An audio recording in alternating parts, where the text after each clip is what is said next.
Hoje foi dia de emoção para alguns. Parece que teve operação. O Supremo Tribunal Federal. Parece que teve operação. Parece que a Polícia Federal bateu na porta de uns e outros. Por aí. O povo saiu de preto por aí. Porque tem a turma que sai de preto de um jeito e a turma que sai de preto de outro. Correto. Né? Os que saem de preto no domingo e vão para alguns lugares. Você pode reclamar. Agora, essa turma de preto aqui, quando sai, bicho, aí sai de baixo, que o bicho pega. E dessa vez, alvos, apoiadores do presidente Bolsonaro, gente apontada como financiadora de atos antidemocráticos. A gente está vendo um ambiente turvo, hostil, desconfortável, desagradável. Nos finais de semana, independente do volume, que cá para nós é meia dúzia de gatos pingados, né? Aquele evento no final de semana em que uns irresponsáveis, uns porcalhões começaram a jogar fogos de artifício apontando em direção ao Supremo Tribunal Federal. Um bando de cretino, né? Ali fazendo puf, puf. Pra quê? O que é aquilo? Dali vai sair uma revolução, né? Vai iniciar uma nova formatação do Estado brasileiro, vão derrubar os pilares das instituições? É evidente que não. Mas não porque eles não queiram, é porque eles não conseguem. Então tem uma importância, esse inquérito das fake news tem uma importância, é preciso que se estabeleça um limite claro, e é bom que o Supremo estabeleça o quanto antes um limite claro entre o que é liberdade de expressão e o que é crime, né? Porque é uma coisa muito diferente da outra, né? Você defender um ponto de vista que é contrário à organização da sociedade é uma coisa. Você fazer um chamamento para a destruição dos pilares da democracia, do Estado democrático, das instituições é uma coisa muito diferente. Mas é muito diferente conceitualmente. Na hora do vamos ver, é preciso que se diga e que se defina mais ou menos do que a gente está falando. Mas acho que essa discussão ela tem seu valor, ela é importante, o Supremo Tribunal Federal está se debruçando sobre ela, mas tem uma coisa acontecendo no Brasil, que a desorganização política ela está ganhando um tamanho que é desproporcional ao problema que a gente tem real na política, e ela é desonesta em relação aos desafios que a gente de fato tem, né? Se a gente voltar no tempo, o Brasil já viveu momentos assombrosos no campo político. Nós já falamos aqui momentos, nós podemos lembrar do que foi o período 62, 64, né? A gente pode lembrar o que foi o período 1954, 1955, depois do suicídio do Getúlio Vargas, assume o Café Filho e ele monta um governo com adversários do Vargas, né? É como se houvesse no impeachment o impeachment da Dilma, o Temer monta com os inimigos da Dilma, né? Que aconteceu de fato. Agora você imagina que o Café Filho assume e leva um golpe na orelha. Você imagina que daí assume o presidente da Câmara e também leva um golpe, um outro golpe. Você imagina que Brasília fica cercada por ordem do ministro da Guerra. Foi isso que aconteceu naquela época.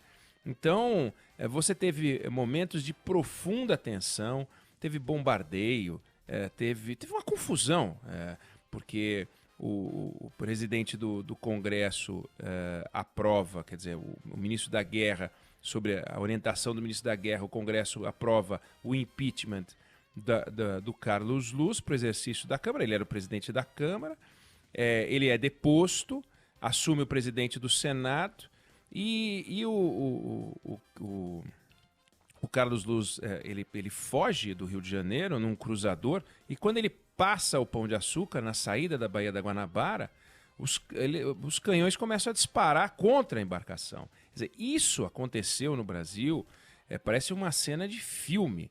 Isso era uma crise política. 62, 64 foi uma crise política de grande significado. E a gente está vivendo em 2020 um ambiente que parece que a gente quer que seja irrespirável, como esse período, como 1930, como 1955, como 1964, e desculpa, não é. Mas não é. Só que todo mundo que deveria fazer parecer que não é, age como se fosse, a começar pelo presidente da República, que não perde a oportunidade nas entrevistas que dá a colocar, como bem observou o Marcelo D'Angelo, jornalista, Marcelo D'Angelo, que ontem entrevistou o presidente Bolsonaro na Band News TV, ele observou isso. O senhor coloca sempre um mas ao falar de democracia, Estado de Direito. E é verdade, o presidente sempre faz um mas. Então ele defende as instituições, mas não estiquem a corda. Defende isso, mas não façam aquilo. Então, não é um 2020 com cheiro de 2020, é um 2020 com cheiro de pneu gasto, com cheiro de Fusca velho, com cheiro de 64, com cheiro de 1955, com cheiro de 1930. O que é isso? Isso não é avanço. Então, a gente está vendo um debate antigo, um debate envelhecido, um debate apodrecido, um debate ultrapassado, um debate que a gente deveria deixar de lado. O Brasil deveria estar olhando para o Vale do Silício, o Brasil deveria estar olhando para a tecnologia, o Brasil deveria estar olhando para copiar o que há de mais importante, ignorar a existência de Venezuela, sabe? De Cuba, Coreia do Norte, essa discussão, a volta do comunismo, a volta da ditadura. Que babaquice, que coisa mais ridícula, infantil, tosca.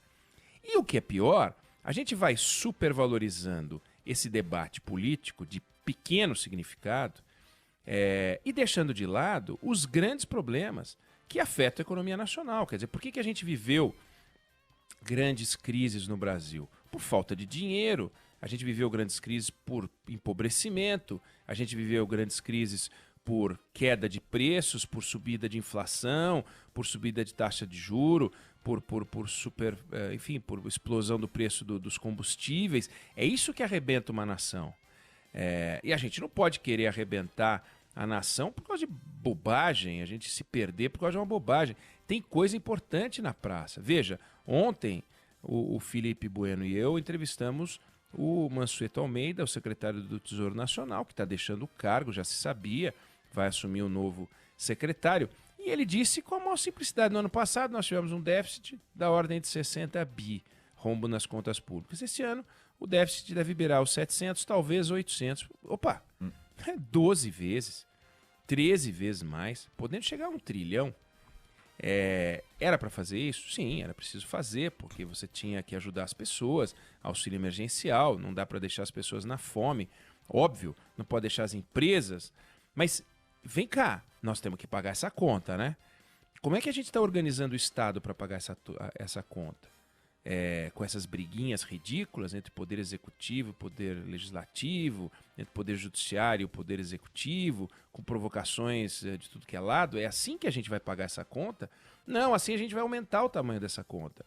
Para a gente pagar essa conta, a gente precisa fazer a lição de casa. O Mansueto Almeida disse ontem, a gente tem uma oportunidade, que é fazer as reformas. Então tem a reforma tributária, tem a reforma administrativa, tem reforma política, tem uma série de medidas, aprovar finalmente a lei de saneamento, que a gente não conseguiu.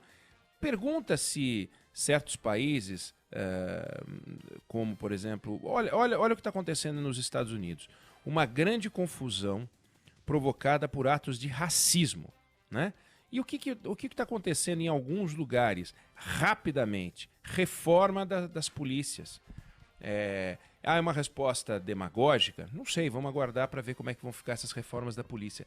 Mas entre os atos que geraram as reformas, entre os crimes que são os praticados pelos policiais brancos contra negros, que geraram essas manifestações, e a reação do Estado na busca de uma reforma, quanto tempo demorou? Semanas, 10 dias, 15 dias, e já começaram os primeiros. As demissões nas polícias, quanto tempo demorou? Rápido. Então, tem uma questão de resposta rápida. Quanto tempo a gente está demorando para dar uma resposta à crise em que a gente está se enfiando? Não dá para botar, e o presidente tem feito isso, lamentavelmente, a culpa ou a responsabilidade pelo momento que a gente está vivendo na política de isolamento social, porque a política de isolamento social é uma política de distanciamento, de proteção da sociedade, não de ataque à economia, de proteção da sociedade. Ela tem uma componente de desarranjo econômico, sem dúvida, mas para isso a gente tem que abrir os cofres, não tem jeito e a gente está fazendo isso. A culpa ou a responsabilidade pelo que está acontecendo é do coronavírus, é da Covid-19. Ela produz uma doença que desarranja a vida econômica do país, além de matar um monte de gente. É um negócio horroroso. Destrói o sonho de várias famílias, a realidade de várias famílias e o futuro do Brasil, de uma forma geral, fica comprometido. Então, a gente não pode botar a responsabilidade nas políticas de distanciamento. O responsável é a Covid-19, mas a gente tem que admitir também que o Brasil não estava vindo num ritmo bacana. Não vinha. Ele veio num ritmo bacana ao sair da recessão de 2015 e 2016, começou um processo de crescimento, ainda que modesto, mas uma inversão de uma recessão que somada deu mais de 7 pontos e depois virou para um crescimento positivo, foi vindo. Agora, o que fez a equipe do Paulo Guedes? Conseguiu fazer aprovar, não a equipe do Paulo Guedes, muito com apoio do presidente da Câmara, Rodrigo Maia, conseguiu fazer aprovar a reforma da Previdência, mas e as outras transformações? Cadê as outras transformações todas, né? Mas aí veio a Covid, mas espera, o presidente Bolsonaro tomou posse em janeiro de 2019 e a Covid veio bater no Brasil em março de 2020. De janeiro de 2019 a março de 2020, passaram-se 13 ou 14 meses, e aí? A gente não conseguiu produzir grandes mudanças em 14 meses, transformações e tal. Aí a culpa agora é dos governadores, depois a culpa vai ser de quem? Então, vem cá, desemprego em alta, sem dúvida nenhuma, responsabilidade direta da Covid-19. O PIB em baixa, nós vamos cair brutais 8 pontos percentuais, é o que está contratado. A miséria voltando numa velocidade que há muito não se via. Os miseráveis, pelo menos 5, 6 milhões de miseráveis a mais, enfim, colocados naquele patamar assombroso do qual a gente tinha conseguido se livrar. O déficit nas alturas. Essa combinação é menos importante do que a discussão sobre as instituições? No mínimo é igual. E dá a impressão de que a gente abre o noticiário e a gente está discutindo com grande interesse, e eu acho que importância, sem dúvida nenhuma, o respeito às instituições. Mas e o respeito ao povo brasileiro, o respeito à vida das pessoas? Cadê todo mundo dedicado a isso? Então, em vez de dar declarações como o presidente Bolsonaro deu, em vez de dar declarações como o general Mourão deu, ontem, aliás, à Rádio Bandeirantes, em vez de dar declarações como o general Ramos deu em entrevista à revista Veja, aliás, lamentável, não a entrevista em si, mas lamentável o desempenho do general Ramos naquela entrevista, todos sempre relativizando o Estado Democrático de Direito, relativizando a democracia, relativizando, inclusive, aliás, deixando claro que o apreço e o carinho, a devoção deles, às vezes está sujeito a algumas questões, né? Tem questões no meio, o que é muito ruim. Mas cadê as cabeças pensantes discutindo prioritariamente como a gente vai sair dessa baderna? Não a baderna política, mas a baderna econômica.